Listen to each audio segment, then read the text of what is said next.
Hello and welcome back to my channel.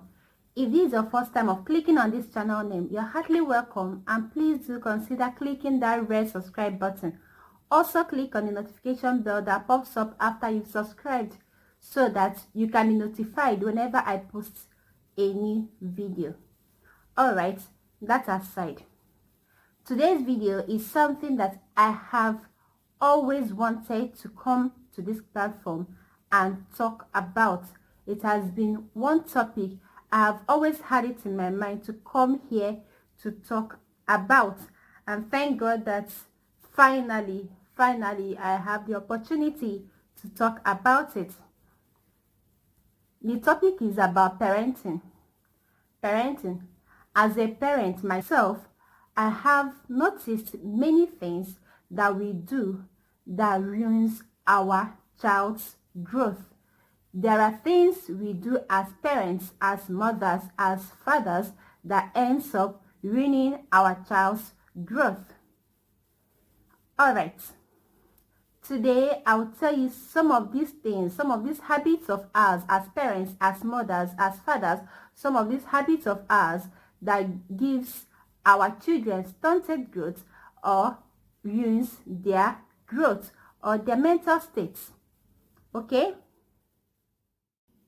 The number one and most commonly practiced of these habits of ours as parents is the fact that we usually give our children gadgets. Don't get me wrong. It's not that gadgets are wrong for kids to use. I'm only saying the way kids use these gadgets are wrong. I know most of us are working mothers, working fathers. Okay, now let me focus on mothers. Most of us are working mothers, career women, as we call it, career women. So we don't usually have time for our kids, not all the time. Sometimes we just want to get them engaged so that we can get work done ourselves. Okay, so we all tend to run to gadgets. These days we have different brands of gadgets, different types of gadgets. We have different varieties of gadgets depending on what you want to buy and how much you have. Okay, these gadgets, we get it for these kids. And how does it affect the growth of a child, you may ask? When in a family of 2, 3, 4 kids, they all have gadgets, see what normally happens. They don't have time to discuss within themselves, to have personal discussions, to exchange ideas. They don't have that time because all of them are immersed in what each of them is watching in his or her own gadget, his or her own tablet. I am not saying that you shouldn't buy tablets or other gadgets for your kids. I am only saying try to control the number of times, the hours spent watching these things in these tablets or gadgets. Try to control the hours spent by the children watching things in these gadgets. Allow your kids to interact with one another. Allow your kids to interact with their peers. Okay, see another scenario. When you have kids that have gathered together, what do you notice they discuss about? Is either they're discussing one TV series or another, or they're discussing different types of cartoons. This hinders their development IQs. This hinders their innovative ideas. When kids are discussing together things that are aside from cartoons, from movies, from TV series, you find out that they gain something from one another. Alright, so please, not just to buy gadgets for your children, don't just buy tablets for your kids. Always try to put an eye in what they are doing and how much time being spent in watching things inside these tablets or gadgets. Okay, Give your child time to watch these things in the gadgets, in the tablets, and also give him time to read his books. Give him time to do other things in the house, to sleep, to rest, to discuss with you, to have one-on-one discussion with you. This helps in a child's growth. Doing something that is out from what I just said is going to give your child a stunted growth, a non-innovative growth. Second one is always having the need to, or feeling the need to speak up for your children, always feeling that need to answer for your child. This particular one, I have experienced it. I'm talking about this particular one from my personal experience as a mother. See what happens when you walk up to a friend or an associate having his or her own child. After exchanging pleasantries with this person, and in the course of exchanging pleasantries, you tend to turn to the child and asks him or her, what is your name? What is your name? Or a question as simple as, how old are you? This child, mind you, is a child that is talking, that is well talking, not a child that has not reached that level of talking. You ask this child, how old are you, or what is your name? What do you notice? The mother or the father tends to speak up for the child. His name is, he is so and so years old. Noticing what happens when you ask that question, you notice that the boy or the girl was about to answer your question, but because the mother or the father has rushed to answer the question for him or her, he or she will tend to draw back and withdraw his answer. Okay, see what happens next. If you ask that boy or that girl another question, you notice that he or she will not even attempt the second question, being that he or she knows that the father or the mother is going to answer this question for him or her.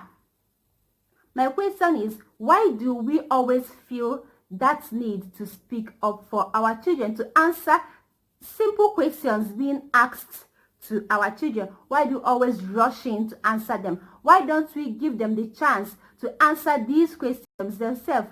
Because this helps them. Okay, this helps them even in communication. It helps them in so many ways. Don't just rush out and answer things for your children, questions that are referred to your children. Don't just do that.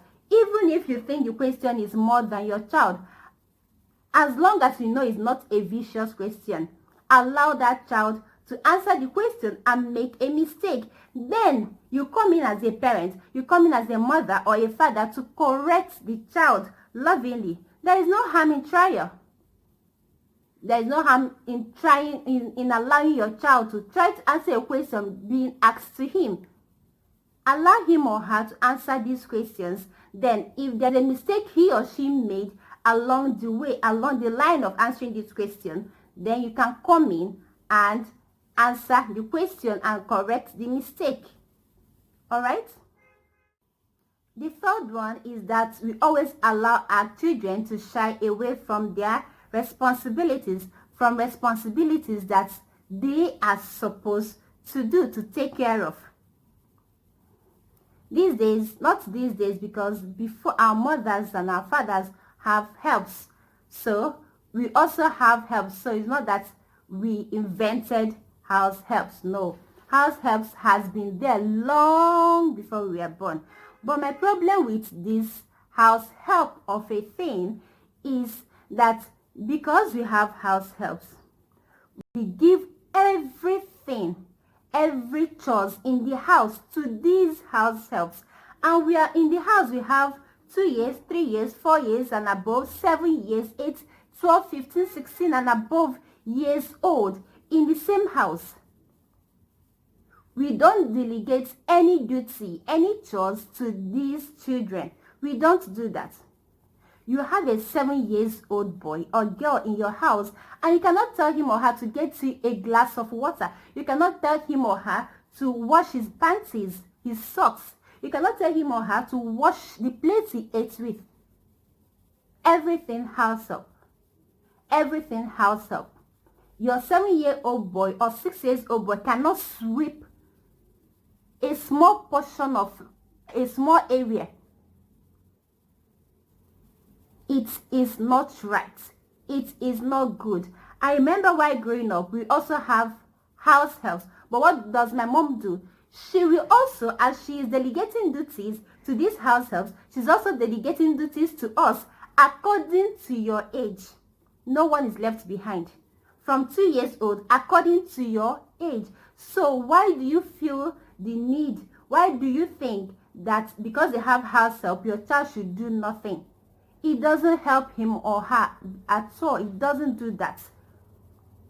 When you start delegating duties to your children, you help them feel responsible. You help them to be responsible.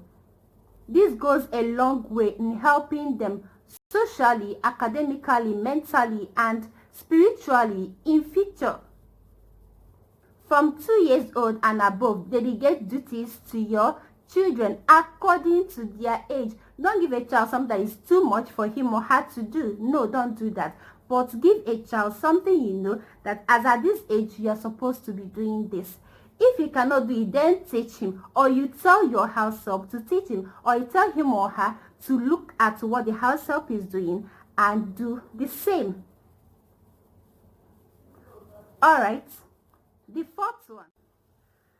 Protecting our child from failure.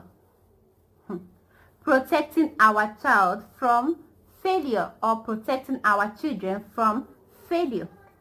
If you don't allow your child to go through the paths of failure, how do you want that child to overcome the ills that comes with success?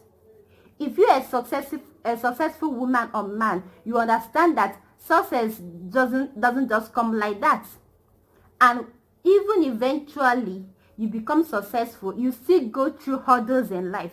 And you can only go through this and succeed again in these things and be sane in these things if and only if you've gone through failure and you've overcome and succeeded from failure. In schools, in competitions, kids are encouraged to take part in competitions, in activities. But some of us parents, when something is given to our children, when our children is assigned to something, and we think, oh, I don't think my child is going to do well in this. Because of that, we withdraw that child from that competition. We withdraw that child from that activity, thinking that it's for the good of the child. We don't want the child to fail. We don't want the child to feel embarrassed. We withdraw that child from such activities, such competition. It is not helping him or her. Allow the child to go through that. Allow the child to engage with other peers. After all, it's with his or her peers. So allow the child to engage in competitions, in activities. If eventually he fails, all you need to do is to encourage him or her. Give him words of encouragement. Next time, you are going to be better. Next time, through hard work, you are going to be better. You are going to succeed. Just try more. Alright? Don't just withdraw him or her from the competition just because you fear that he is not good enough for it. Just because you fear that he will fail or she will fail. Give him that opportunity to go through that and fail and succeed again and stand up again for himself or herself. Alright? The fifth one and the final one I have to say today is being overprotective. Being overprotective. I know as parents we are meant to protect our child. We are meant to protect our children. But the thing is that sometimes we go too far with this protection. Alright? In a case, a child faces challenges because in every stage of life, there must be challenges. either 1, 2, 3, as many as can come your way. As a human being, you must be faced with challenges. Okay, so the only thing is how you deal with these challenges. Shielding a child from going through these challenges, it's not good, it's not fair on his or her own part. It is not in the sense that how can he know how to deal with these things in future? How can he know how to handle these things whenever it comes his way again in future? So all we have to do as parents is act as a guide to our children, act as a guide to our children, and not as a shield. Don't always shield your child from challenges. Act as a guide. We've come to the end of today's video again. Remember, if you love my videos, give me a big thumbs up. Always remember to subscribe, and see you in my next video. Remain blessed.